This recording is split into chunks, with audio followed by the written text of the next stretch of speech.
Welcome to Uncovered. It's Wednesday. I'm Anthony, he's Ron, and we're about to uncover the MAGA propaganda that is not covered by the mainstream and corporate media. Ron, Donald Trump is decomposing before our very eyes. We'll get to that a little bit later. Why don't we start, though? We've got some confirmation hearings to look at as well, which is very interesting today. But why don't we start with Pete Hegseth, who is doubling down on his totalitarian approach as the leader of the Department of War, which he has, renamed. I don't think it's really officially allowed to be changed to War from Defense, is it? But he's taken it upon himself to do that, and it's costing millions to change all the paperwork and the branding. But he's doubling down now on beards, amongst other things. Just give us your angle on this before we show the clip.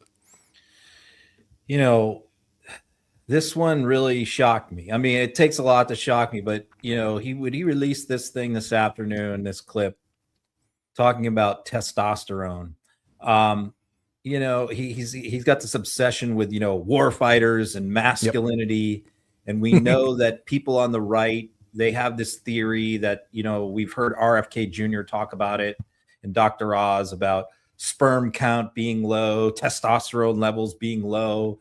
They have various theories about that. I mean, across the male population.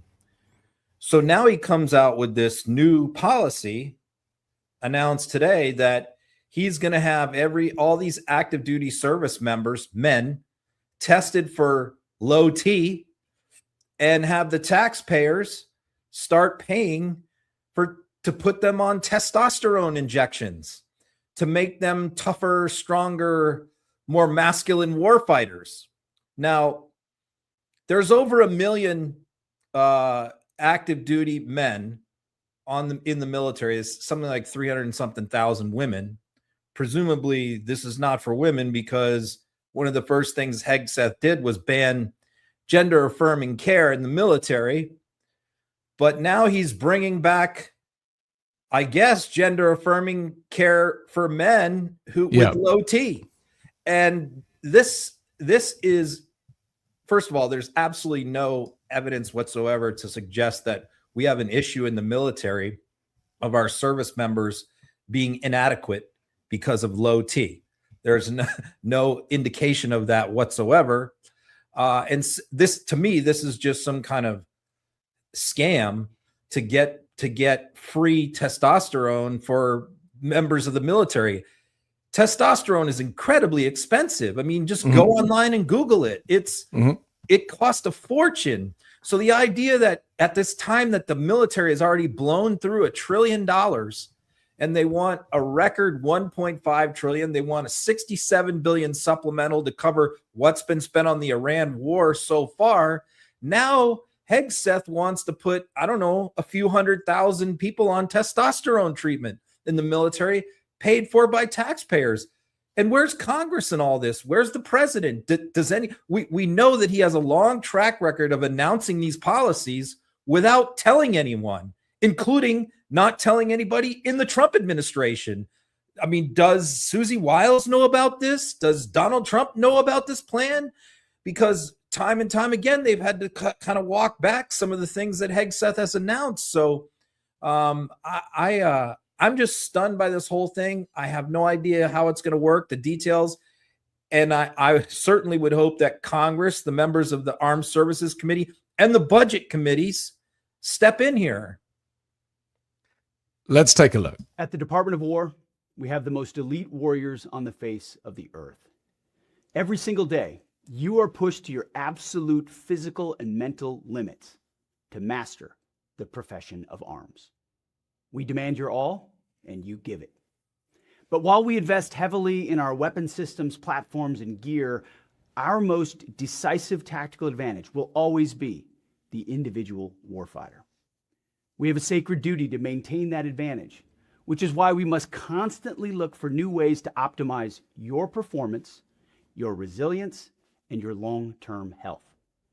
And to meet that commitment today, I'm authorizing a new screening program for testosterone deficiency for our service members, ensuring you have the right testosterone levels to operate at your absolute best. Because it's well-established science that as we age, testosterone levels often naturally drop.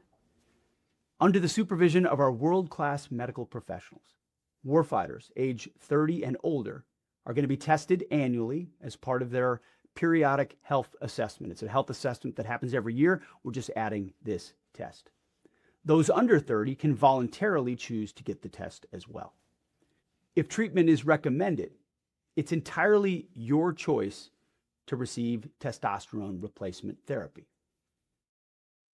It's completely insane. I mean, we often reference The Handmaid's Tale, and but we're normally talking about women, aren't we? And abortion and crossing state lines and all of the craziness that has come since Roe v. Wade. But this is just on another level.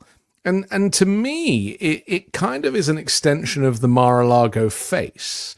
This idea that everybody has to look the same. It's kind of a eugenics thing, isn't it? That, and Trump will play this clip later of him talking about this kind of horse race theory of his, that people have to be perfect. And it's all about charts, and it's about numbers, and it's about cheekbones, and it's about looks, and it's about Botox.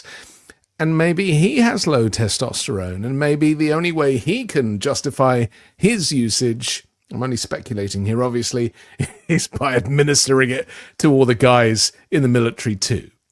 Again, if you Google this, there's a lot of side effects, and it's a very, very tiny percentage of the percentage of the population that legitimately has below medical acceptable levels, like less than 1%.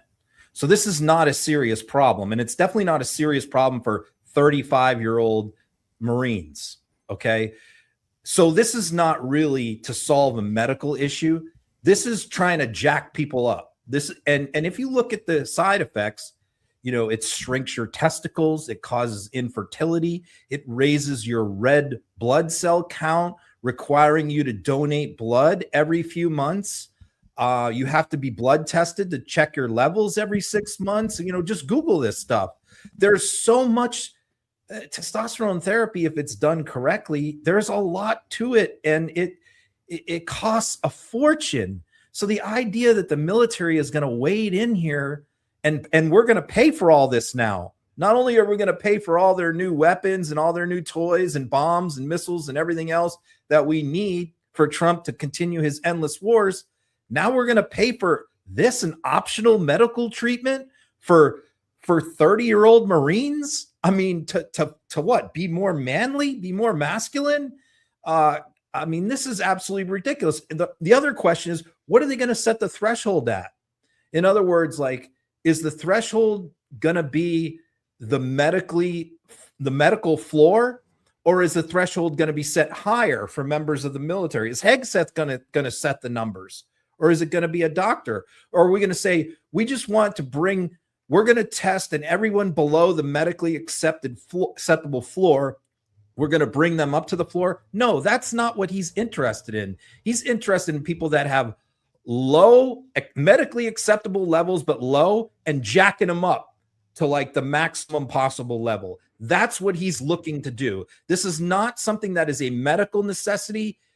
Again, he's looking to genetically engineer soldiers right at our expense, with long-term side effects for their health, and it increases the risk of prostate cancer.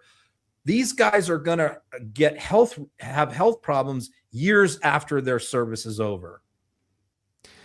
I mean, you said it, this genetically engineering warfighters, as he describes them, is exactly what they want to do. In the same way that they want to genetically engineer Americans going forward through this great replacement theory of theirs, and by removing all of the immigrants and all of the non-whites, creating this kind of perfect, so-called perfect race in their eyes.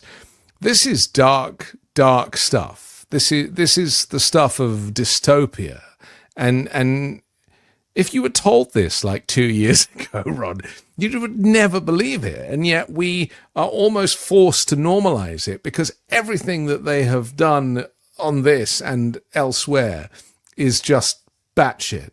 I mean, Nazi Germany has handed out amphetamines to their soldiers. Yeah. Russia has done that in Ukraine. They hand out different kind of, speed drug, different kind of drugs to their troops to make them crazy aggressive and not have consequences. I mean, this is along the same lines here. This is I can't believe it, especially at a time when we're running massive deficits and huge military budgets. That this is what we're going to spend our money on. But they'll never care about the money because for them it's not about the money. It's the cause. And you mentioned Nazi Germany. I mean, the Nazification of the US military seems to be playing out in plain sight. We see it with the militarization of the police and this private army, this ICE army of Trumps, which we'll talk about later. But Hegseth is one of these people. Nazi is a really strong word, but it does go quite a long way to describe the extremist thinking and the fact that they are anything but normal, these people. You only have to look at Hegseth, the way he composes himself, the way he stands, the way he looks, the intensity. We're not talking about a regular person here. These people are, I don't know, it's very hard to describe without it's just libeling them too much, but it's so wild. We're going to give hundreds of thousands of military service members going for blood tests now. Yeah. And we're going to pay to check their testosterone levels. Yeah. And then we're going to pay to have them undergo this therapy. Are they going to inject themselves? Or they're not going to want to take it, Ron. They're not going to have to have a doctor do it. So they're going to have to go in and have a nurse or a doctor every single week.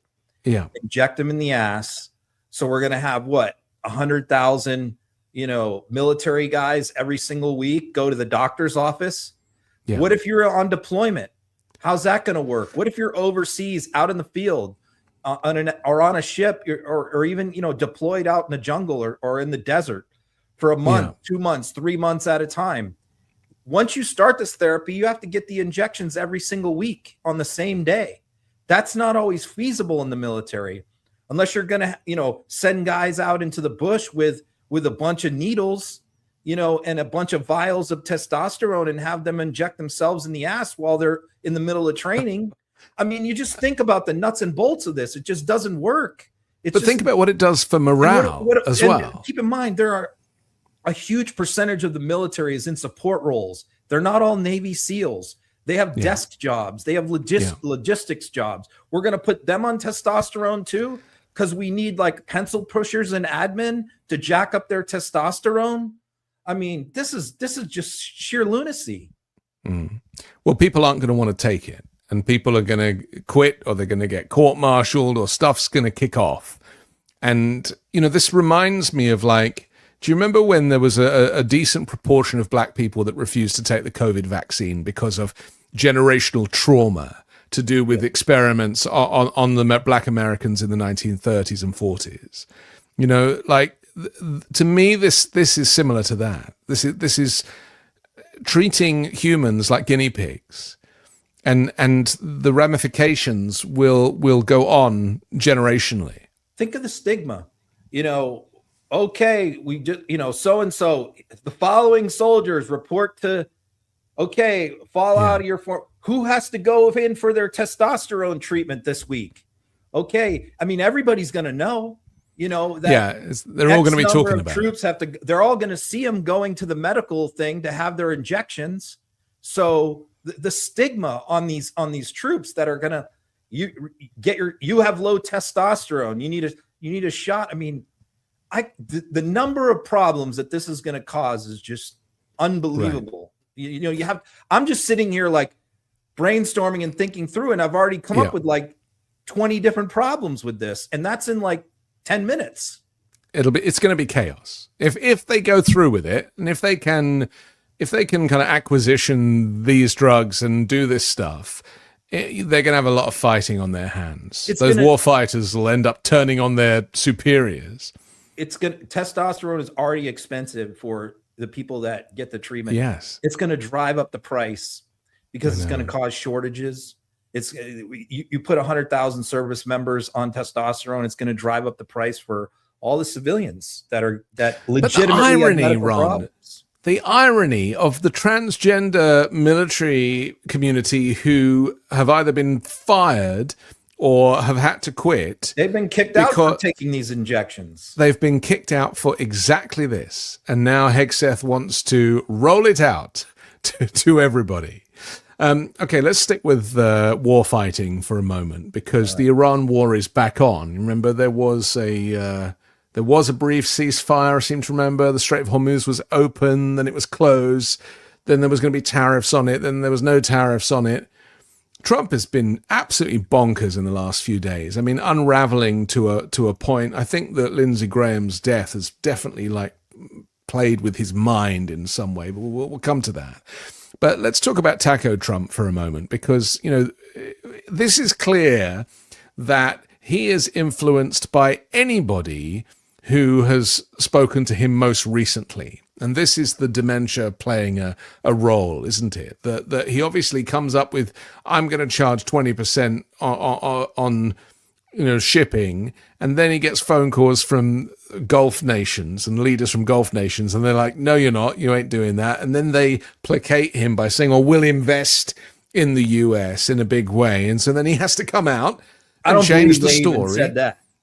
I agree with you. Yeah. I agree with you. But let's take a look at him phoning into Fox. And again, it's a bit like kind of drunk grandpa has got hold of the phone. Let's take a look. We hit him very hard last night. Every time they send a drone, we hit him very hard. But we had a deal. What nobody knows, we had a deal. It was a done deal. And then they broke it. They always break it. We've had 10 deals with these people. And so we're just going to hit them very hard. And we're going to keep the Strait, and we'll probably run it. We'll become the guardian of the Strait. Maybe we'll call it the guardian angel of the Strait. And we should be reimbursed for that. When we do that, we're going to be reimbursed because the other nations are very wealthy. They're on our side. And we can't be expected to do that for nothing, unlike we had for many years. We guarded the Strait for 50 years more, and we never got paid for it. They made all the money, and the United States was just, they wouldn't. It's amazing. We never made. We guarded it for nothing, and now we're going to guard it. And we're going to get paid for guarding it, a lot of money. But we just want to be reimbursed for doing all of this, for putting our people in danger. But we're really not putting people. We're really saving people. What is he talking about? I mean, these double negatives as well. We're putting people in danger, but we're really not putting people in danger. We're saving. I mean, we have to ring the bell of insanity and not just, translate Trump talk on the fly to make sense, because it doesn't make any sense. What's your take, Ron? He said we've been guarding the Straits of Hormuz for 50 years. We have never guarded it for a day. Yeah. We have never had any military presence in the Strait of Hormuz. Yeah. Because we never needed it. It's always been open.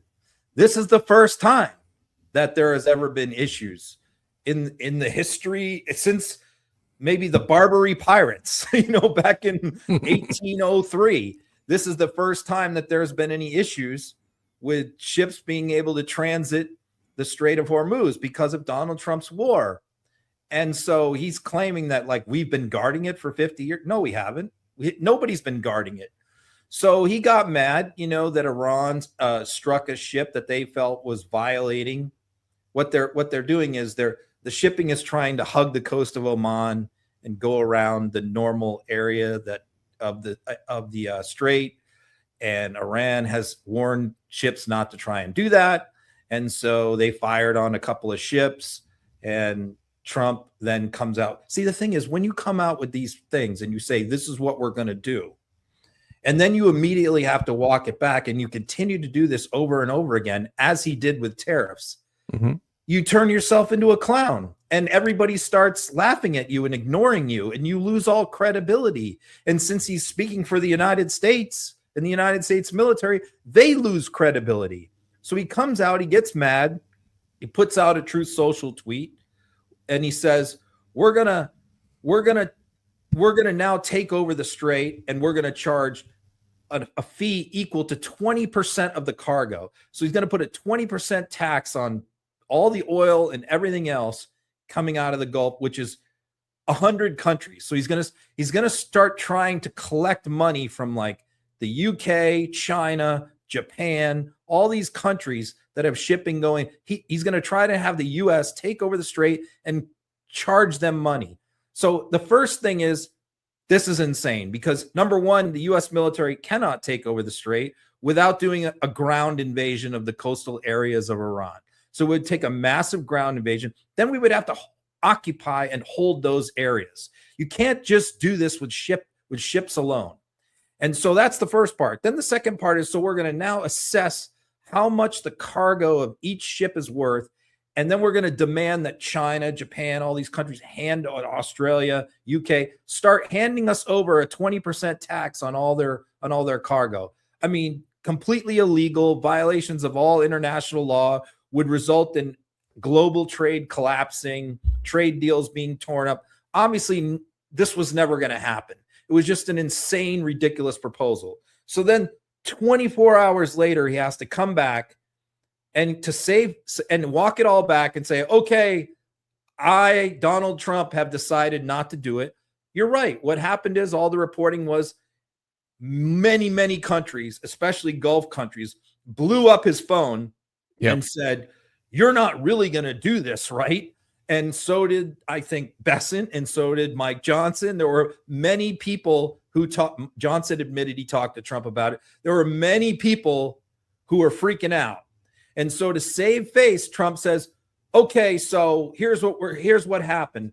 All these countries pledged to invest many trillions of dollars into the United States. So I have decided, since I'm a nice guy, I've decided to accept their dollars of investment in the United States in exchange for, I will not tax them 20%. I mean, it's absolute madness. So I guess we just add whatever they have supposedly pledged. He didn't give us any kind of number, and we'll add that to the 19.2 trillion that he continues to talk about that countries supposedly pledged to invest during the tariff wars. And we'll just come up with a new number. Now he'll be talking about maybe 30 trillion, 19 trillion he got countries to promise from tariffs, and another 11 trillion that he got countries to promise for him not to take over the strait. There we go. Look what Donald Trump has done for us. Amazing. Let's take a look. President Trump. Thank you, President Trump. I have two questions. I was wondering if you could explain your changing thinking on the Strait of Hormuz, applying a 20% fee. How did you get to the decision you just announced? So when I put that out yesterday, because we've been doing that for many, many years, it was never fair to me that we would be guarding the strait when we basically don't take anything. We don't need the oil at all. And it wasn't important for us, but it was important for allies. It was important for people that we get along with very well, including the major Gulf state countries. So I put it out yesterday. I thought it was good. I was called by different people, different countries, kings and emirs and all of the people that we all know and we all love. And they've been very strong partners.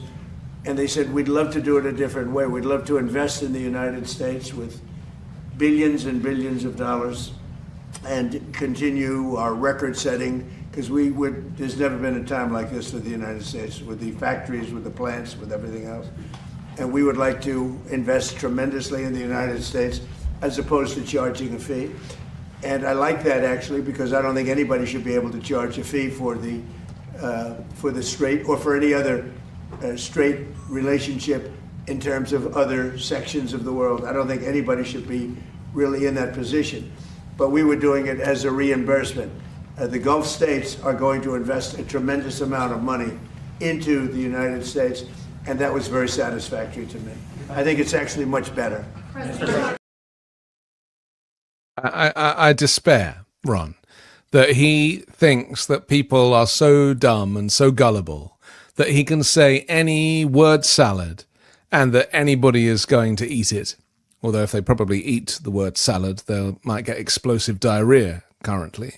I mean, what a mess we find ourselves in. You know, Chuck Schumer said something yesterday, which I was kind of surprised because I don't often agree with Chuck, but he said in a statement, or maybe it was in the Senate, he goes, Donald Trump hasn't got a clue what he's doing with Iran and the Strait of Hormuz. And I was like, thank God, finally somebody has actually said out loud what everybody is thinking and what is actually happening, that Trump doesn't have a clue what he's doing. And that needs to be called out. Yeah, he's just winging it day by day with no plan. As we said from day one, we said that he does not have a plan. He doesn't have a plan of specific objectives. He doesn't have a plan for ending the war when those objectives are accomplished. He keeps saying we have a deal with Iran and Iran keeps breaking the deal. They never had a deal with Iran. Right. They had a memorandum of understanding with some vague, broad brush terms that left everything to be negotiated later. And that blew up in 24 hours when J.D. Vance went over to Pakistan and tried to negotiate. And he was back within 24 hours. They never had a deal. But let me just make two more observations based on what I saw in that clip. First of all, if people go back and look at it, a couple eagle-eyed sleuth reporters noticed that with all of that gold that's just everywhere in that camera shot, and it's just they continue every single day to add more and more gold accents and stuff to the White House. It's literally, there's almost nothing that's not gilded in gold or fake gold or whatever it is. So they noticed that prior to that meeting, which was with the newly elected Iraqi prime minister, there's two presidential seals, that gold presidential seals that have been added to the fireplace thing there. That's right. Either side of the Home Depot accents. They were not there just prior to the Iraqi PM going in. There's some photos showing, and they were not there. So they all, later in the day, when Trump was at his desk talking to reporters a couple hours later, there was actually a tube of super glue on his desk, on the Resolute desk, and that was photographed. It was out on social media. A reporter put it out. Put two and two together. They literally super glued those two presidential seals to the fireplace right before the Iraqi PM came in, I guess maybe to try to impress him or something. You know? I mean, we're super gluing this stuff to the wall of the Oval Office. So that's another thing. Second thing, he keeps saying, we don't need the oil. And here again, this is Donald Trump fundamentally misunderstanding the way the oil markets work. And every oil analyst continues to say this day after day, which is the United States doesn't own oil. I mean, we have the strategic reserve, but even that is reduced to international companies. These are multinational corporations that refine the oil, buy the oil, refine the oil, get the oil out of the ground, and they sell it on the global market, and they sell it to whoever is willing to pay the most money for it. So whenever the oil supply is impacted in one place, it impacts the entire world. As we saw when Russia invaded Ukraine, we weren't buying oil from Russia. But when Russia invaded Ukraine, it dramatically affected the oil market in Europe, which Europe had to buy oil elsewhere, which caused the global prices to rise. So it's not like our oil that is coming out of the ground in the United States is controlled by the United States government. It is not. It is sold on the international market. So when the Strait of Hormuz is closed, when Trump says that doesn't affect us, it absolutely affects us, as we have seen at the pump. I was going to say, this is exactly why he can't control gas prices. Yeah. Let me make another prediction. Go ahead. If you notice, prices are now going back up, and are now going back up again for two reasons. One is the renewed hostilities in the Gulf, but they were going up before that. The reason why they were going up is because Ukraine has been decimating Russian oil refineries lately with their new long-range drones, and they're targeting refineries. Russian oil production, I just read this from an analyst yesterday, is down over 20% in Russia. That over the last month, that is a massive reduction in oil production in Russia, and that is affecting the global oil price. So here's my prediction. When Trump finds out, because someone is going to tell him eventually, his energy secretary or Besson or somebody, that Ukraine bombing Russian refineries is impacting the gas prices in the United States before the midterms, I predict that we are going to hear Donald Trump tell Zelensky to stop bombing Russian refineries. That's coming. That is noted, and I don't disagree, because since the G7, there has been a little change from Trump's position on Ukraine. I think some of the leaders, the world leaders, had a little word in his ear and tried to, suggest that he could look great if he did this, and now he's being a little bit more, not generous, but maybe a little more focused on Ukraine once again, having been ignoring it for months. But I think you're right. I think that's going to turn around. We don't hear much about Russia at the moment, obviously apart from Ukraine's success with their bombing campaign recently, but all roads still lead to Russia. They really do. I mean, he let slip something yesterday. You probably heard it when they were talking about, the speculation about Lindsey Graham's demise.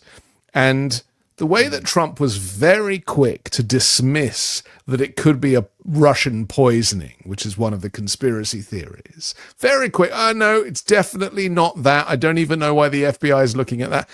And I was like, again, reading between the lines, protecting his friend Vladimir Putin. And, he did this with Alexei Navalny and, the various moments in history where Russia kind of pleads ignorance, but it has all the hallmarks of a Russian poisoning. Trump's always like the first person to defend the Russian Federation. He still is behaving like an operative. Because the last thing Lindsey did before he died was he had just gotten back from Ukraine. That's right. He was in Ukraine and he was bragging about talking Donald Trump into allowing Ukraine to manufacture missile interceptors rather than buying them manufactured here, allowing them to manufacture them themselves. And he was also bragging about the fact that as soon as he got back, he was going to push through the Russia sanctions bill, which was his bill, because Donald Trump lifted sanctions on Russia. So now Lindsey was taking it upon himself to push this through Congress. Yes. So that was the last thing he said on the international stage prior to flying home and dying. So naturally, knowing Putin's penchant for poisoning people, naturally, including people in other countries, people were speculating that maybe could have been done. And let's get the toxicology. Then what added fuel to the fire is Kash Patel sending a half dozen FBI agents over to his house. Now, by the way, why do I think the FBI agents were sent there? Not for that. I think they were sent there to see what Lindsey had in his apartment, like classified documents, incriminating stuff, incriminating to get his hard drives out of there. Yeah, I think that's what they were doing, because I think that Lindsey probably had a lot of stuff in that house, and Trump wanted Kash to get it out of there. That's what and we know he's done that before, right? He hid all those classified documents in Mar-a-Lago in his bathroom and everything like that. Yep. Look, and we know we went after Bolton for the stuff that Bolton had in his house. I have no doubt that Trump had Kash send agents over there to carry all that stuff out of there, make sure that it didn't fall into the wrong hands. But yeah, I mean, that just, again, it feeds the conspiracies. You're right. Trump was quick. He was asked about the possibility of Russia poisoning, and he said, "Oh, no, absolutely not. Lindsey had this problem in his family, and he told me that he had a blockage and, all this kind of stuff." He very quick to dismiss it, that no, it couldn't possibly be anything else. And this is a lifelong conspiracy theorist, Donald Trump, who is now dismissing all conspiracies with respect to Lindsey Graham. Yeah. Maybe talking of conspiracy theories, maybe we should talk a little bit, because in that same meeting that he had when the Iraqi prime minister was in there, he kind of talked about this big news that's coming, this Thursday night address that's happening tomorrow. And it was very cryptic.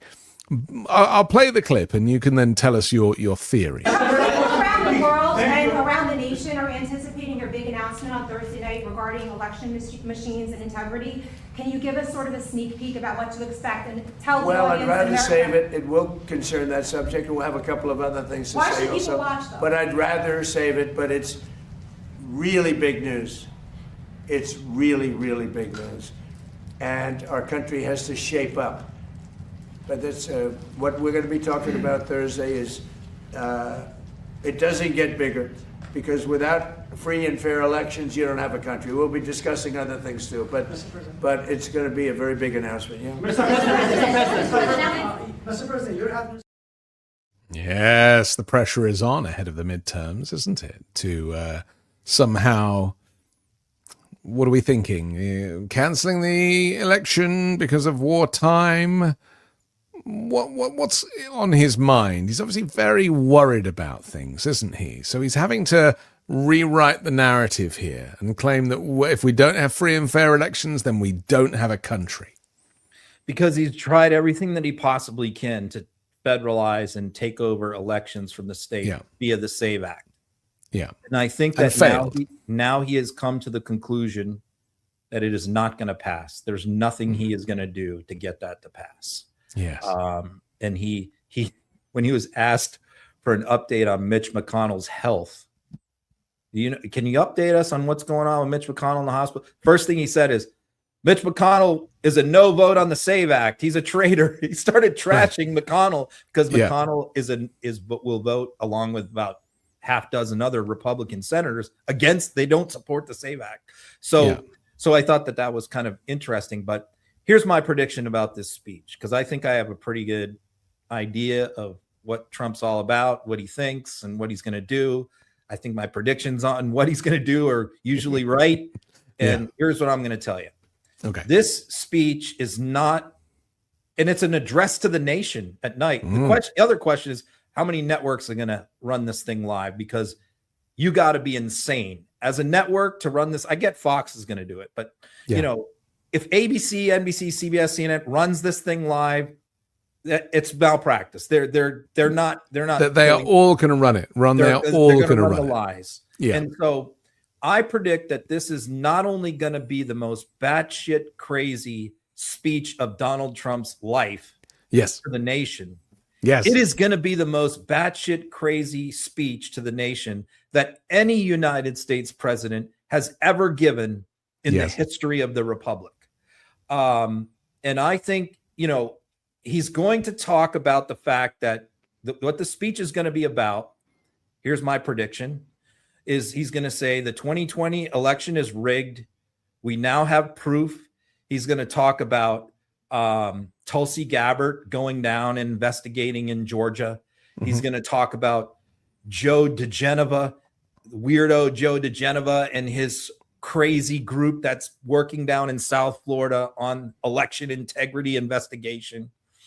And he's going to say that they've come up with some preliminary findings and that foreign governments tampered with the election. Now, we know that multiple foreign governments are always trying to mess with the election, or U.S. elections in various ways, but he's going to take it a step further. He's going to claim that they tried to tamper with voting machines.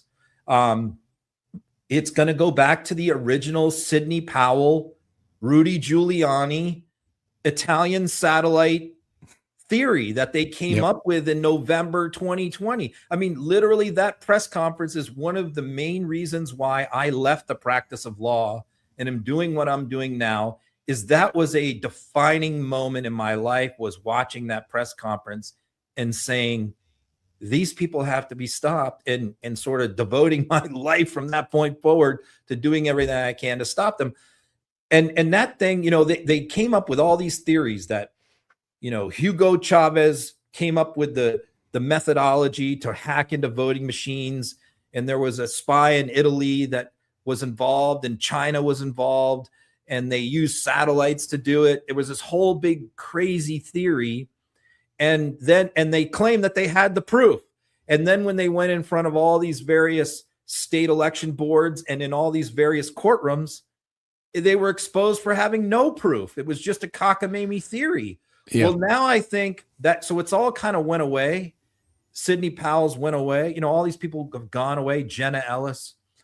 And now Trump is going to bring it back, and he's going to bring it back from the Oval Office in a major address to the nation. And he's going to claim that the United States government now has proof. This is going to be an absolutely batshit crazy speech. And you said why? Because if he can't federalize elections with the SAVE Act, the only other way to do it is to declare sort of a national emergency. Mm-hmm. And this could justify a national emergency being declared with respect to the integrity of our elections being in danger from foreign governments. Yeah. Well, he did say if you don't have free and fair elections, you don't have a country.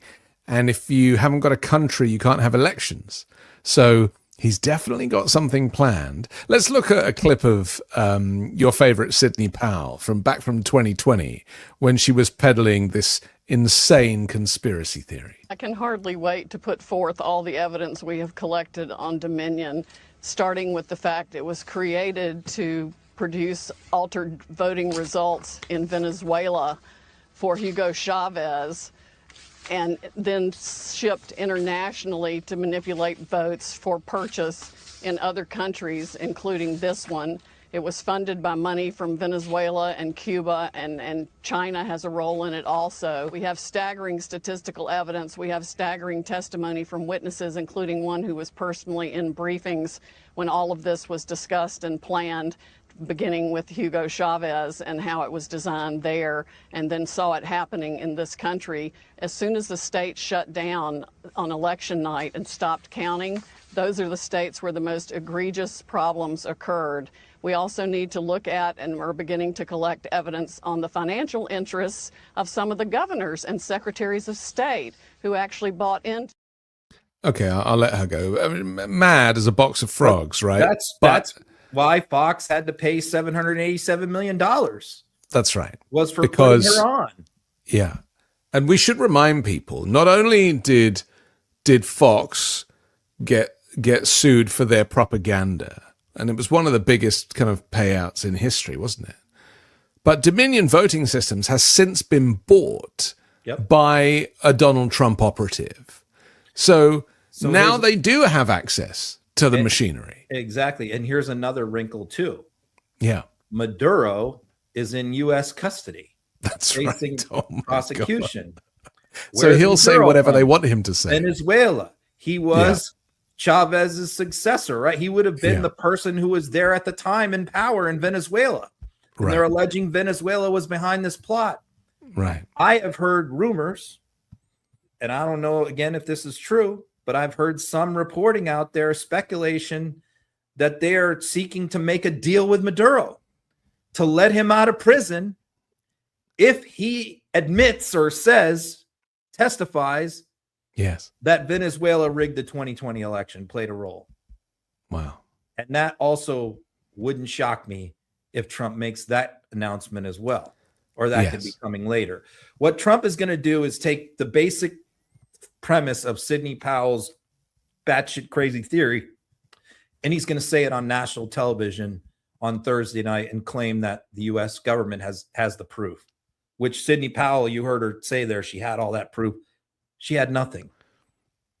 Do you think that these people actually believe this stuff, or is it just a criminal conspiracy to swing elections? Because, you know, part of the problem of people being so mentally compromised is that half the time they do believe it. And we know that Trump lives in a bubble, Natalie Harp giving him the information that he wants to hear.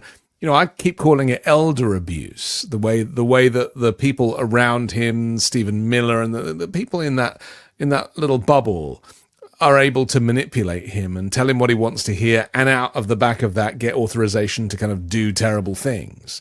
But, you know, sometimes it's hard to tell, isn't it, whether they're saying these things out loud because they believe them or because it's all part of the cause to get the outcome that they want. I think it's a mixed bag. Some of them know it's BS, but they have to play along.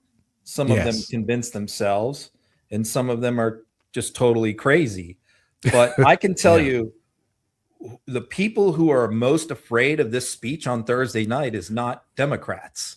The people who are most afraid of what Trump is going to say in the speech are Republicans in Congress who are running in the midterms. Because this is not what Americans want to hear from the president right now. They don't want to rehash the 2020 election conspiracies and make that the centerpiece of the midterm campaign, along with anti-communism. Because right now, as far as I can tell, the Republican message for the midterms is Democrats are communists and they conspired with foreign governments to steal elections. And that's their midterm message at a time when, people can't afford steak and gas. Yeah. And this, we'll talk about these confirmation hearings in just a minute. But before the break, I just want to play this one clip because it's connected to this with John Ossoff, who is interrogating Jay Clayton and basically trying to ask the question that actually a lot of Trump's operatives have been asked whilst they've been in hearings themselves as to who won the 2020 election. Let's take a look. Yes. Who won the 2020 election? I'm not going to do this with you. This is a job interview. We've established that you have an obligation to be honest and forthright with the committee. Yes, you do have an obligation to be honest and forthright with the committee? Yes. Who won the 2020 election? Like I said, I'm not going to get into that with you. But you do have an obligation to be honest and forthright with the committee. Is anything that I just said not honest or forthright? Yes, you're not being honest or forthright. Who won the 2020 election? I think I've answered the question. We can keep doing this. Well, we're going to keep doing it because you're not being honest and forthright. No, I'm not going to engage in the theater. It's a simple question, Mr. Clayton. And I've answered. Who won the 2020 presidential election? I've answered it. You're here asking for the support of senators to lead America's intelligence community. We've established that you have an obligation to be honest and forthright with this committee and with the American public, but you refuse to answer a simple matter of fact about the 2020 election. Is that right? No, that's not right. Then answer the question. Who won the 2020 election? I have answered the question. Answer it. What is your answer? I've given you my answer. What is your answer? You refuse to answer a basic question about who won a presidential election, but you asked to lead America's intelligence community? Isn't it humiliating to be unable to answer this question, to have to indulge the president's delusions? We know, you know, everybody in this room knows the truthful answer to that question. Why can you not give it? I think I gave you the answer.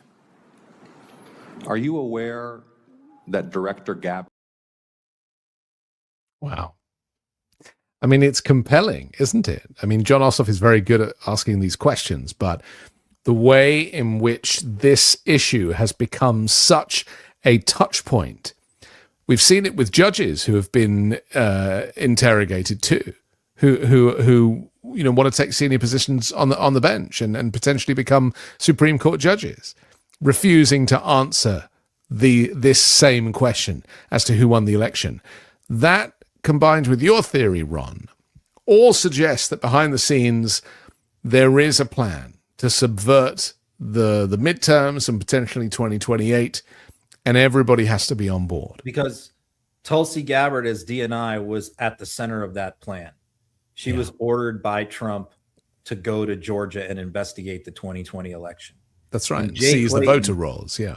Jay Clayton is sitting there trying to get confirmed to take over Tulsi Gabbard's job. Yeah. That's why it's relevant. It's relevant because, as Ossoff points out, if you're willing to, under oath in front of the United States Senate, go along with Donald Trump's delusions, then you're willing to go along with anything. And that's pretty dangerous. Yeah. Yeah, this is not a functioning democracy anymore. I mean, some argue it never was, but this is unprecedented times.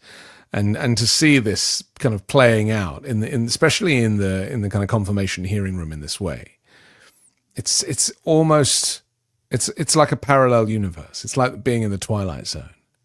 Okay, we'll take a quick break. We'll come back. We've got Todd Blanche's confirmation hearing to look at. Again, very fiery, very interesting.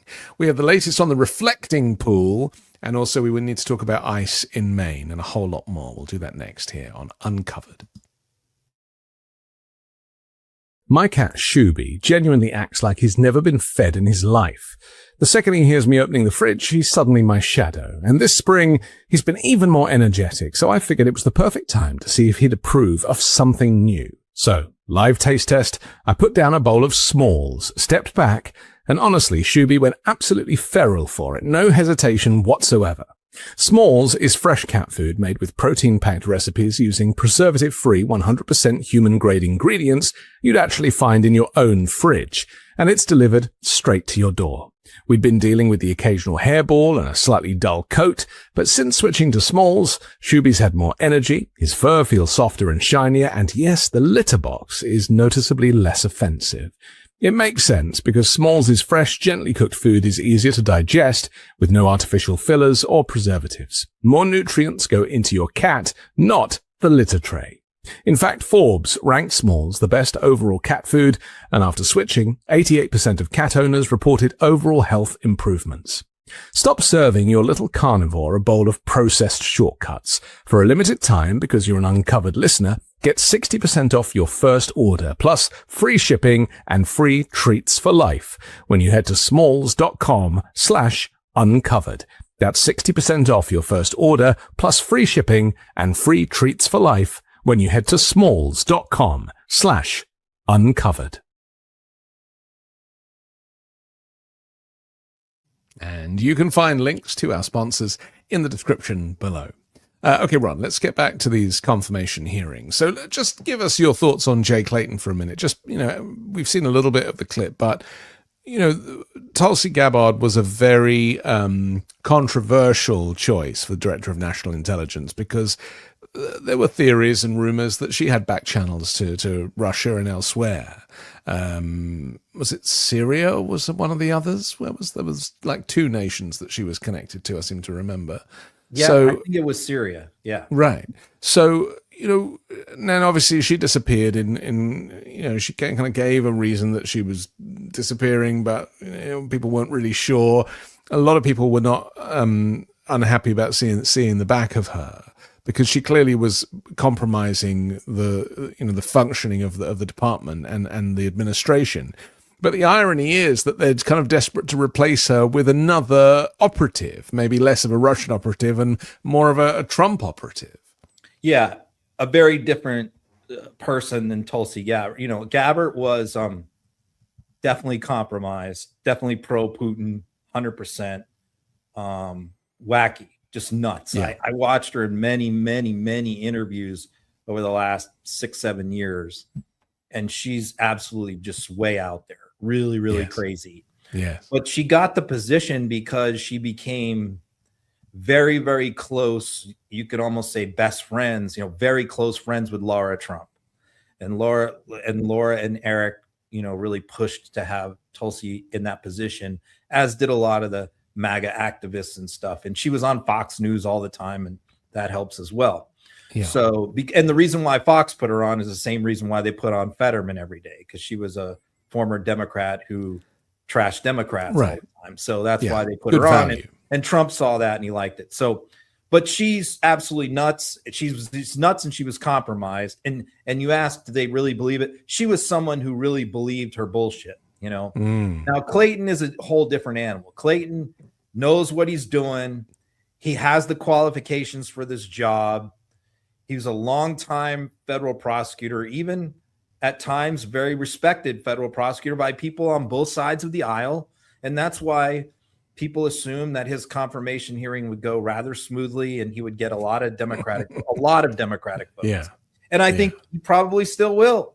I mean, I think that there's probably going to be minimum a dozen Democrats who will vote to confirm him under the theory of he's the least worst person that Trump could have possibly put up for this job.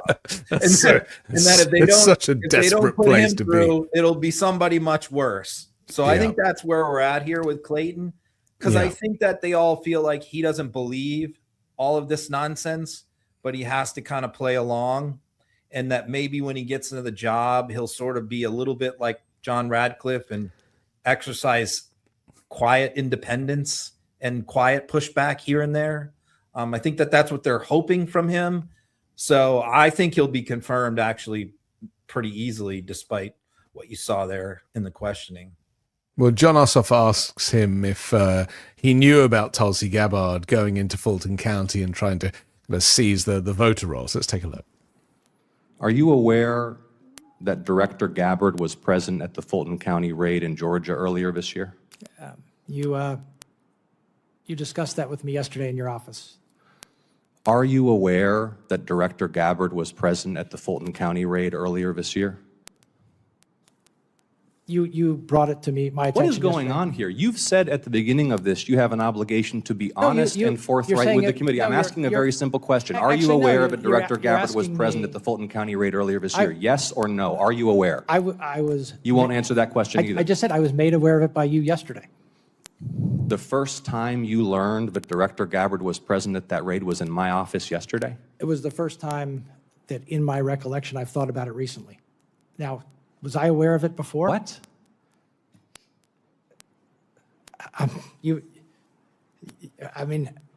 You brought it to my attention yesterday. Okay. I had not. So thought, you had not known I had until... not thought about it until you brought it to my attention yesterday. Your answers lack credibility. Your testimony lacks credibility. You're being evasive and you're not being candid or forthright. And everybody across the country is going to watch this and know that. Are you aware that former Director Gabbard testified that her presence at the raid was, quote, requested by the president? I'm not aware of that until now. Okay, you are now aware of that. Yeah. Completely compromised by Trumpism. I mean, this has always been one of the things for me that it's almost like the missing piece of the puzzle, Ron, is what does Trump have over all of these people? Hundreds of Republican Congress people and dozens of other kind of senior individuals in various locations who are taking senior positions. You know, it's not like the compromat with Russia and the PP tape. I mean, is it that he just will destroy people's lives and careers and humiliate them and or threaten them with physical violence? I mean, I just cannot get my head around this final piece of the puzzle as to why nobody will stand up to this dictator. I don't think he needs to do that with most of these people. I think that what he does is he finds people who are very ambitious, who thirst for power. You know, people like your Hegseths and all these guys. You know, they have this desire to be powerful and influential and famous, and that they're under any normal president, under any other president, they would never even remotely be considered for these positions. There's no other president in the universe that would ever make Pete Hegseth defense secretary. But they wouldn't get a job in Cracker Barrel, Ron. I mean, this is the problem. And so they owe everything to Donald Trump. Kash Patel, FBI director. There's no one to remotely consider him. They wouldn't consider him to be the janitor of the FBI building. And so that's why these people are willing to do anything for Donald Trump, is because he literally made them from nothing. And he's elevated them much higher than they ever dreamed in their wildest dreams. Right. Kash Patel never thought he would be FBI director. In his wildest dreams, he was a podcaster. Never believed he would rise as high as defense secretary or Gabbard as DNI. We could go right through the cabinet. The transportation secretary is a reality TV show host. I mean, the education secretary is a wrestling executive. I mean, you could go right down the line. He elevates people higher than they ever would have gone before, and all they have to do is lie for Trump and cover up his crimes and his corruption, and he finds the types of people that are willing to do that. And as soon as they aren't, he fires them and gets rid of them. So that's what we have. We have this government of people like Clayton there, who has no integrity. And by the way, we have done many of these shows immediately after confirmation hearings over years. And usually I'm really pissed off and really upset. And, because mostly at Democrats, to be honest with you, I'm mostly upset at their inability to cross-examine these witnesses properly. They just get up and they give speeches and they ask all these dumb questions that get nowhere and that are you can easily find your way out of. They could submit their questions to me and I could say, here's how that person is going to answer that to avoid answering this question because of the way you phrased it, right? Because they don't understand how to cross-examine people. And I say this as someone who cross-examined witnesses for 28 years every single day in courtrooms. So I get frustrated, but then, and I was pretty frustrated, honestly, along with probably many people watching this, with the confirmation hearing of Todd Blanche, where I thought many of the Democratic senators were useless. And so, but while I'm saying that, John Ossoff was brilliant, because that's how to do it. Exactly how he did it is how you're supposed to do it. Right. Another reason why I really hope he runs for president in 2028. I mean, I love that guy. Yeah, he really is he made a speech a few months ago, didn't he? Which kind of went viral and is still going viral. I still kind of see it cropping up, clips of it. He does have presidential attributes, to say the very least. But I agree with you. I mean, you cross-examine me every Wednesday, and I'm terrified, absolutely terrified. All right, well, let's look at Todd Blanche's confirmation hearing and some of the questions that came his way. He was asked a bunch of questions by a whole bunch of people. We should remind people that Todd Blanche is Donald Trump's former criminal defense attorney in a personal capacity, who then got the role as deputy attorney general. And then after the firing of, I've always forgotten her name now. Pam Bondi. He then gets elevated. I mean, we could have predicted this. In fact, we did predict this, didn't we? And we said it'll be him. And then I said, I think he's going to get this job full time. And here we are. I mean, this is about loyalty. This is about loyalty. And this is about loyalty. And despite the fact that the Department of Justice is supposed to be separate from the executive, it's right. Trump's kind of taken advantage of the fact that it's kind of unwritten. It's just people have always just tried to do the right thing. But of course, that does not exist with Donald Trump's administration. There is no doing the right thing. So let's take a look at. I mean, there's a bunch here, but let's take a look at Todd Blanche and some of these questions. Are you and President Trump friends? I'm his lawyer, was his lawyer, and now I'm the Deputy Attorney General. So I met him as his criminal defense attorney. I'm not sure there's very many people who have ever had a criminal defense attorney who calls that person their friend. I now have a... Well, let me put it this way. Are you enemies? No, we're not enemies at all. No. Have you... I mean, that's such a great way to start, isn't it? How do you know Donald Trump? I was his criminal defense attorney. And kind of, he answered it in the present. Did you notice that? Like, I am his criminal defense attorney. Well, there was his Freudian slip right there, right? Said, I'm his lawyer. Well, wait a minute.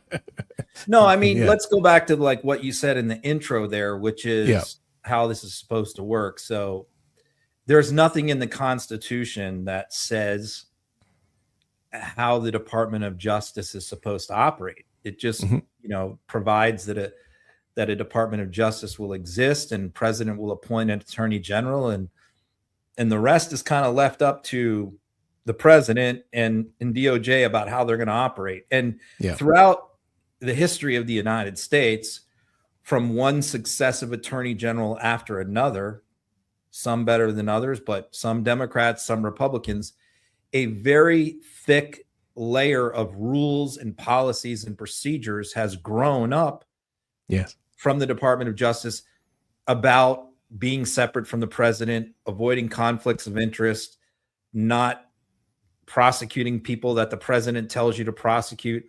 There's all these things that are written into DOJ policies and procedures, but there really is nothing legally to say that an attorney general can't just ignore those things. Yeah. And just say, okay, well, you know, that might be what every other attorney general in the history of the United States has done, but I'm not going to do it that way. I'm going to do what the president tells me to do. And that's pretty much what Blanche has said from day one. Right. It is, you know, I work for the president. And every time somebody tries to bring up that, you know, well, the Department of Justice, there's supposed to be this wall of separation between the White House and DOJ, as there has always been in the history of the Republic through every administration. Blanche pushes back on that, says, no, I don't think that that's really how it should work. I mean, so he's pretty open about that. And I think, you know, you have all these members of the Senate, you know, Republicans just kind of go, well, you know, blah, blah, blah. They don't have much to say. But I think Democrats also are just sort of taken aback by that. And they're not really sure how to deal with it. How do you deal with someone who just says, no, everything that you presume to be the policies and procedures of the Department of Justice, I don't agree with all those policies and procedures, and I'm not going to follow them. Okay, well, what are you going to do? You know, so that's where we're at. So the question is, what's going to happen with his confirmation? Because I was looking at Tillis. You know, I really thought Tillis was going to be the swing vote here, like he was on Hegseth. It was going to come down to him, because Tillis was the one who was very upset about the J6 pardons, which Blanche has, you could say, cheered on, as one Democratic senator said, you cheered on, because he gave a little talk at CPAC where he seemed to be very enthusiastic about all the J6 pardons. And Tillis had an issue with that. And Tillis also had an issue with the slush fund. So I think Blanche, from what I can tell listening to Tillis today, Blanche has successfully either pulled the wool over Tillis's eyes, or Tillis just wants to believe that A, Blanche had nothing to do with the pardons, and B, Blanche was, again, just following Trump's orders on the slush fund, and that he has assured Blanche that the slush fund is dead and it's never going to come back again. Even though he won't commit to that in writing, he verbally has said that to senators. So it seemed like, listening to Tillis, he praised Blanche's testimony today. I thought, well, that's it. But then, you know, John Cornyn came out after the hearing and said he was not satisfied with Blanche's answers, and that he is not sure if he's going to vote for him. Remember, Cornyn just had his political career ended by Donald Trump a few weeks ago. He's finished, and he's pretty upset about it, more so than Tillis these days. So I would watch him. Obviously, Susan Collins has a huge re-election battle, and Blanche is very unpopular in Maine. I could see Murkowski not voting for Blanche. So, and you got, you know, Mitch is in the hospital. Lindsay's sister, allegedly, for him. So I actually believe it could come down to John Fetterman.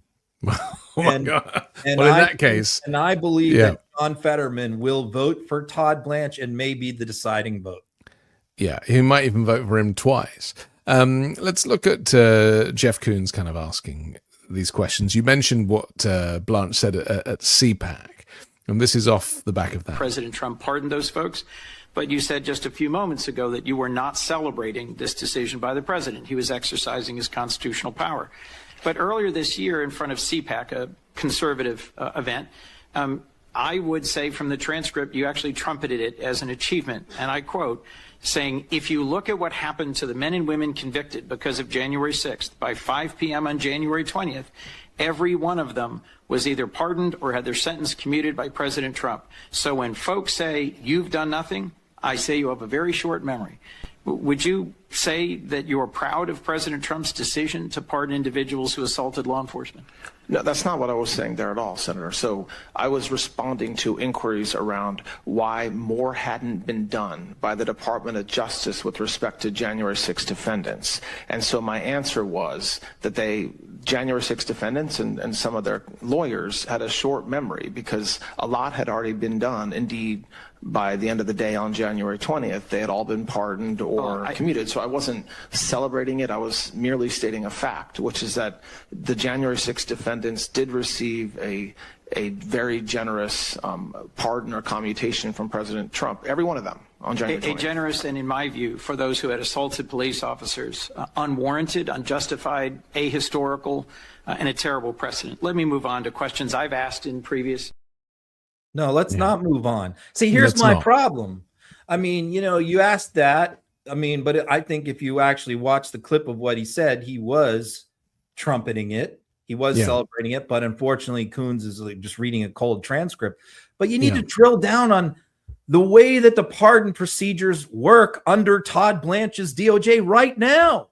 Right. Under him, not before, which is, we used to have an office of pardon, and they used to review all the pardons, and used to have no input from the administration or influential people. Now pardons are quite clearly for sale. The office of pardon attorney has been completely dissolved. It doesn't even exist anymore.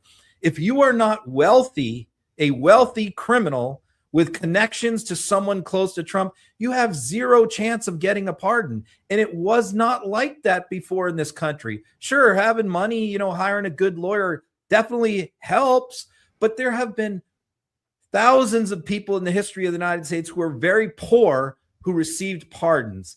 And that is not happening right now under the Trump administration. It's all wealthy fraudsters who pay connected Republican DC attorneys millions of dollars or hundreds of thousands of dollars, and they have a close connection to Donald Trump. And that's how pardons are being handled. And that's what they have to drill down on is, do you think that that's appropriate? Is this how pardons should be handled with all these outside influences like Ed Martin, deciding pardons, who is totally unfit?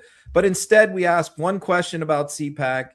He says, well, no, I wasn't celebrating. You got that out of context, and we move on. That's my frustration with these things. Shall I show the clip of him at CPAC? This is my assumption. If he's bragging about the pardons. Right. We bring the receipts. Here we go. And so, look, when you talk about justice, we're working hard every day. And I don't just say working hard as a cliche. I mean, the Attorney General and myself, every single day, 7 days a week, are focused on bringing justice, and it will come. And I know every single person in this room is saying to themselves, why is it taking so long? Raise your hand if you're just thinking that. All right, I was basically right. And here's the answer. I want to talk about it. Here's the answer. For one, it's not taking so long. For one, we have already done more in 1 year than any administration has ever done before. If you look at what happened to the men and women convicted because of January 6th, by 5 p.m. on January 20th, every one of them was either pardoned or had their sentence commuted, okay? So when folks say you've done nothing, I say you have a very short memory. When you look at the Christian community in this country, the cold transcript doesn't do that justice. No, not at all. How can you watch that clip and claim that Todd Blanche is not bragging about the pardoning the J6ers? Right. But, whatever their position, they're all MAGA Republicans through and through. They're all in the cult. And, I noticed that a level of confidence exists now in Todd Blanche that we didn't see months ago, because he's been given this authority. I mean, Pam Bondi kind of admitted that he was basically running the department even when she was there as a figurehead. But he's gone from being a not very good attorney to suddenly being the senior attorney in the country. And a certain swagger goes with that now. It's the same with Pete Hegseth and testosterone. They feel like they are like winning. They are on top. And these are people that traditionally have always been on the bottom.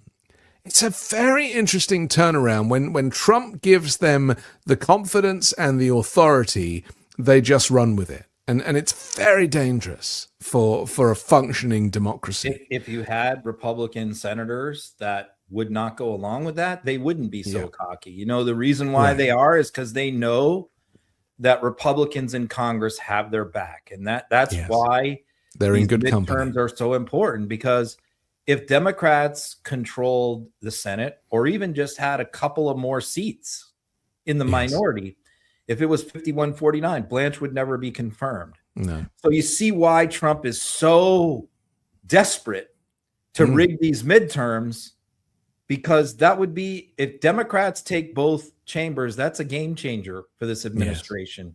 Things like this hearing will not happen. People like Jay Clayton refusing to answer questions and stonewalling will not happen, because the chair of the Judiciary Committee will not allow that to happen.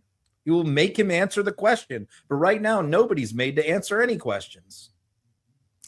Okay, let's change the subject. Mitch McConnell, dead or alive, Ron? Dead or alive? What are you going with? I mean, I don't think he's dead. I think he might be brain dead. I mean, you know, the way that that's pretty close. The way that they handle this, is the worst thing. Right. You know, it always fuels the conspiracies, and the conspiracies on McConnell are coming from Democrats and Republicans. They're both. They're the left and right on social media and Congress, everything else are talking about whether Mitch McConnell is legitimately functioning and alive. And so, you know, the problem is, just like that congressman in New Jersey who just disappeared for 3-4 months, and you know, no explanation, nothing given, no announcement, nothing, until people noticed he wasn't showing up for votes. And then we got a little bit, and then he shows up and says, I was depressed, and that's it. He leaves. You know, he showed up like one time for 5 minutes to give his explanation and walked out. So here we have this scenario with Mitch where he ends up going to the hospital. We don't know. We didn't know anything about it. It was not announced at the time, but people noticed that he wasn't showing up for votes, and he wasn't showing up to the Senate, and then started asking questions. And, oh, Mitch is in the hospital. Oh, he is. Yeah, well, he had another fall. Oh, well, why is he in the hospital still? Can we hear from him? And this is at a time when there's some critical votes happening, including the National Defense Authorization Act, which they're trying to get through to pay for the Iran war, trying to get that through. And Mitch is a crucial vote on that. It's going to be a very close vote. And Mitch is in the hospital, and that's what Trump is griping about, that Mitch is not showing up to vote. So he's been there almost a month. So the question is, what's going on? So after all this speculation and many Republicans saying, hey, we need to hear from Mitch, we don't know anything, and Trump has said repeatedly he has not spoken to Mitch, what do? They put out this photo. And again, the worst possible thing. All this did was pour gasoline on the fire. Why? Yeah. Well, first of all, I tweeted that a week before. Yeah. Hey, maybe they could just take a photo of Mitch in the hospital with today's newspaper, and that might prove he's alive. You gave them the idea, Ron. And they, damn if they didn't do it. Right. Here he is holding the sports section for the Washington Post from that day, which was a little blurry, but you can make it out. I mean, it's like he wasn't sitting there reading that paper when the picture was taken. That paper was put there specifically for that reason. So maybe, I know a lot of these Senate staffers follow me on social media. Maybe that's how they got the idea. But Laura Loomer was not having it, though, was she? She said, why does the text in the newspaper that McConnell's staff claim he's holding look AI generated? The text is blurry and the tag on his shirt is blurred. Also, if he's in the hospital, why is there no IV connected to him to monitor his health? This is such bullshit. His staff are liars. I mean, Ron, I don't know if you saw it. I saw it a couple of days ago, but they claim that this photograph is actually lifted from a vacation photo from 5 years ago, that he was on holiday with his wife. They were in a very similar position. He's actually holding a drink, and this image now has been used, and they've put the paper there, and they've made it look like he's in the hospital. Did you see that picture of them on vacation? I think actually that picture was AI, because I think that there's so many. This has just spawned. This is the problem now. Different conspiracies and fake stuff being put out.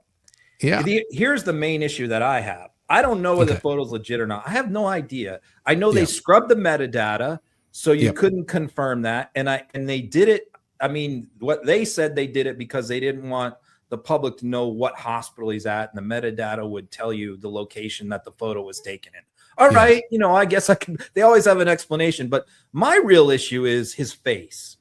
Yes, Mitch McConnell hasn't looked that good in a long. Agreed. And someone did put us side by side with him from just a couple of weeks earlier. Exactly. And he looked very messed 10 up. years younger. Much more kind of grizzled and completely different. So one of two things is true. Either they monkeyed with they face tuned him or something to make his face look better, which is it's a very, very bad idea if that's what they did. Because again, it fuels the conspiracies. Or if you want to like take be generous here, you could say, well, maybe after a month in the hospital, he got all this great treatment and the doctors have him restored to health and looking great. Right. And he had a facelift at the same time. Right. I mean, the problem is they could have easily have Mitch do an interview, let him have a Fox reporter go in and talk to him and do it on camera and do problem solved. Or even Mitch do a video talking about maybe something that happened that day. Problem solved. Instead, we get this. We get one photo. But why the cover up, Ron? Why the cover up? Because he's not the leader of the Republicans in the Senate anymore. The cover up because they're trying to avoid the deadline for a governor to appoint his replacement, who happens to be Andy Bashir. And does he not have a sister? No. But I know that the Republicans in Kentucky passed this law that supposedly takes away Bashir's authority to appoint McConnell's replacement if he's dead or incapacitated. But Bashir has already said that he believes that law is unconstitutional and would challenge it and has no intention of following it if McConnell died. So there is a deadline for that. I believe it's like August 3rd or something like that. So if Mitch is not declared dead or incapacitated prior to that date, then there's no appointment from Bashir. And so I think that could be, again, a reason for this to be all covered up. I predict this. I don't know whether that photo is legit or not, but I've said this. I don't think that we will ever see Mitch McConnell in the Senate again. No. That's my prediction. Let's take a look at Ron Johnson. I don't know, but we'll see. Okay, let's take a look at Ron Johnson covering it up. The election. Now, Mitch McConnell. Can we talk a little Mitch McConnell, too? Because I saw a picture that I'm not sure I believe is actually Mitch McConnell from the hospital after what I've heard and what I've seen. Do you believe Mitch McConnell is the one who said, I'm okay, here's the picture of my wife, Elaine Chao, and I in that hospital bed? Well, I just heard from some other source that was an older photo. So I really don't know. I haven't talked to Mitch. I certainly wish he and his family well. I hope he can recover. It's sad to watch people age, no matter who that person is. You know, I've served with Mitch McConnell for 16 years. Okay, obviously I disagree with him on a host of things, but I also know he loves this country. He loves the Senate. He reveres the Senate. And so again, I do try and put the best construction on things. I try and look for the best in people. Mitch McConnell also loves his country, so I wish him well. I hope he recovers. I hope he can come back and contribute and vote with the president's agenda. Yeah. So, I mean, here you have a United States Senator Republican going on a right-wing network saying he has sources that told him that was an old photo, and everybody went absolutely nuts. No one's got their story straight. Look, Ron Johnson has just told us that photo is a fake. It's an old photo, a U.S. senator. So then, he has to run on TV the next day and like take it all back and say, oh, no, I don't know anything. I was wrong. It's just comical. It's comical, but it also, to me, suggests that they're quite okay with rampant corruption and lying. And that the truth is just completely irrelevant to anybody on the right these days. And it just doesn't matter. They don't really care. I don't think Trump really cares about anything. I don't think he cares about Iran. I don't think he cares about Ukraine. I don't think he cares about anything. I mean, we've spoken about this before.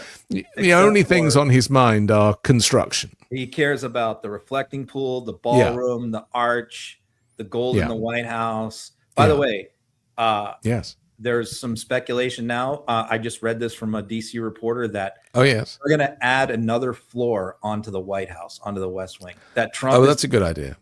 Because the idea is that he's going to now come out. This is what I'm hearing, that he's now going to come out and say, you know what? The White House is too small in proportion to the ballroom. To the ballroom, yeah. So you have to make the White House bigger. That's coming. I'm making a lot of predictions here today. There's another one. Yeah. Trump is going to try and add another floor to the White House. So the reflecting pool, his latest post, we drained the beautiful reflecting pool today in order to fix the scars and damage that was done by the vandals 2 weeks ago. We wanted to wait until after the 4th of July weekend. The slashes were 300 yards long and the floor of the pool was cut and then pulled upward with great force by these thugs. The Parks Department had to empty the water in order to fix the watertight basin. It will be refilled and put back into service soon. These country-hating sleazebags should pay a big price for the damage done. Make America great again. And of course, we see the picture of the drained pool, which shows the drainage system down the center of the pool. Is that what this has been all about? That Trump presumes that it was a swimming pool, and obviously in a swimming pool you don't have a drainage channel, but in a fountain or a national monument in this way you do, and that he thought that was a tear in the skin. I mean, is it really as simple and ridiculous as this? No, I think Trump absolutely knows he's lying this time. I mean, I don't think that Trump believes that for 1 second. Yeah. I think that he thinks he can convince us, though. That's the problem. This is the thing that he takes the most pride in. If you listen to him talk, I know many of you out there do not. That's why I do it for you every day. Yes.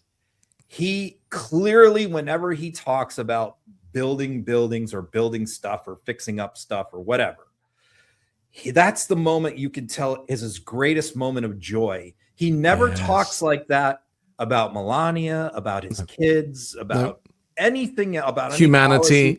Nothing.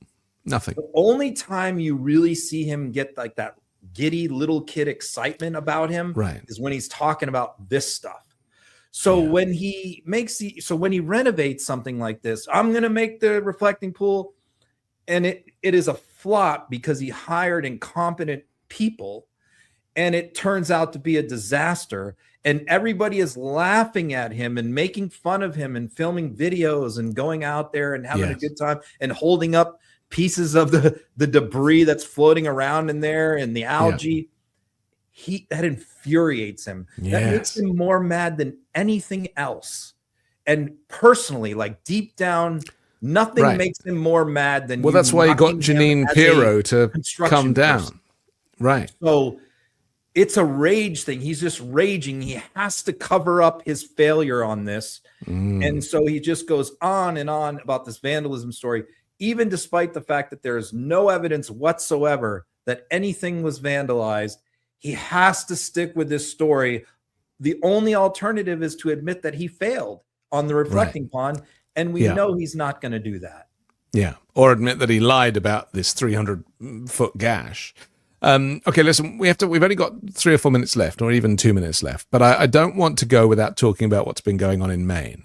The protests we should probably talk about first, because I think that's really the most important thing here, the outpouring of support for the community and, of course, for the individuals concerned. This is ICE yet again. We predicted that, it wasn't going to stop with Renee Good and Alex Pretty and others. I mean, they've now murdered, it was 12. Does that mean it's 14 people now, or is it 12 including these two? Yeah, I thought it was 11, but whatever it is, it's not good. One is too many. And what we're talking about here is the state, Trump's private army, effectively executing people in the street, people who are not criminals, who've not committed a crime, and they are all fair game. because they're either people of color or they just got in the way. And this is not normal. It shouldn't be allowed to be normal. The outpouring and the protest seemed, at least temporarily, according to Susan Collins anyway, that she was able to convince Trump to halt these kind of stoppings of vehicles. And now that's not the case. I mean, that was like a temporary thing. Just tell us, you're closer to it than I am. So just tell us what's the latest. Well, here's what we know. We know that this was one of their new recruits. This is not like the other shootings where it was one of their older guys that had been on the job for a while. This is one of the new people that was just hired, which is a problem for Susan Collins. Yes. Because Susan Collins voted for the $70 billion to surge ICE and to bring in all these new agents, rush them through abbreviated training. They lowered the standards for admission. Yes. They shortened the amount of training. They're putting these people out on the streets and having them do traffic stops. Let me just tell you, I was a director of a police academy in Florida for 3 years. I taught at the academy for a total of 9 years. And at police academies all over America, officers go through weeks and weeks and lots of training on traffic stops. It's the number one thing that they're trained on because it's the main thing that they do. And because so many things can happen in a traffic stop. When an officer pulls someone over, they don't really know whether it's for speeding or whatever. They don't know who's in the car, what's going to happen, whether those people have weapons, and they have to be trained for any possible contingency when they walk up to that car. And so they go through continuous training throughout their careers. These ICE guys making these traffic stops have none of that training. They're just seeing someone that they think is a migrant or the person that they have a warrant for, and they're trying to get that person out of their car, but they are not properly trained no skills on how to do traffic stops. So if that person doesn't comply immediately, doesn't immediately stop and get out, and they maybe try and drive away, they whip out their guns and start blasting. And local law enforcement agents don't do that. And you hear Republicans say, well, if you flee the police, that's what happens. Let me tell you something. As a criminal defense attorney for decades, 10,000 people a day in America flee the police. They do not pull over right away. Most of them because they have suspended driver's licenses. So most of them, it's a very minor reason. They try to get away, and they get arrested and they get charged. Literally, there are thousands of people every single day who get arrested for fleeing the police in America. Most of them white. And you never hear about them being shot. Why? Because police officers are trained not to shoot people who are trying to get away in their car. They're not supposed to do that. But these ICE people don't have the training. And so that's why Susan Collins, knowing that people here in Maine who already don't like ICE were furious and fuming and protesting at her office. So she rushes out this thing saying, hey, I talked to Mark Wayne Mullen. It's all worked out. Big news. ICE is now going to stop doing traffic stops. Well, of course, what I said at the time, I was on another podcast, a guest on someone's podcast yesterday, and I said, this is never going to happen because as soon as Stephen Miller hears about this and Donald Trump hears about this, they're going to overrule this. Yes. And they absolutely did overrule it this morning. Donald Trump came out and said, oh, hell no.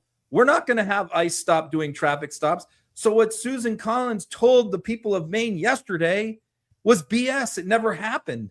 ICE is not going to stop making these traffic stops. So you have these untrained cowboys that are doing this dangerous stuff, and people continue to die. Innocent people are continuing to die and get shot, as this person was completely innocent and did nothing wrong. And I hope this contributes to Susan Collins losing her reelection, because I can tell you, people here in Maine hate ICE. There's signs in restaurants and stores all over Maine saying ICE is not even allowed to come in and be a customer at our business. You know, so this is a problem for her politically, and it's a problem for everyone around the country with brown or black skin who could be shot at any time. Because what do we also know? Nothing happens to these people. Nothing. There's no repercussions. So there's now this culture where they all know they can do anything they want and they can get away with it. They're not, well, they've not been only given, are they not prosecuted, they're not even disciplined. They've been given the authority to be bounty hunters. Yeah. And you know, border patrol used to happen at the border, and now it's happening on the streets all over the nation.